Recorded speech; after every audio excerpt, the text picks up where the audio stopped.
Pelaksanaan hukuman rotan oleh guru di sekolah perlu disertai dengan syarat ketat. Perdana Menteri Datuk Seri Anwar Ibrahim berkata ia termasuk memastikan hukuman itu tidak boleh dilakukan di halayak umum.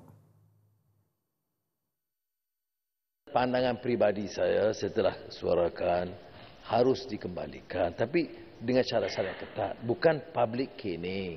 Ya, rotan mungkin di tangan, bukan bagi kelonggaran sepenuhnya.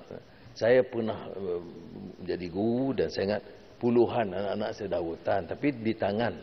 Ya, dan tentunya tidak terlalu sangat nampak penderaannya. Beliau berkata demikian pada sesi pertanyaan menteri di Dewan Rakyat pagi tadi. Datuk Seri Anwar mengakui ada pandangan daripada kumpulan hak asasi manusia yang merasakan tindakan rotan termasuk dalam kategori penderaan anak-anak. Namun ramai pendidik dan ibu bapa merasakan terdapat keperluan untuk melaksanakannya.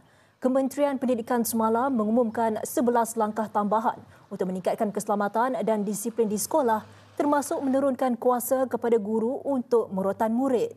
Mengenai langkah meningkatkan kehadiran polis di kawasan sekolah, Perdana Menteri menegaskan ia bagi menjamin keselamatan pelajar. Katanya terdapat panduan berhubung perkara itu supaya tidak menimbulkan keresahan kepada pelajar.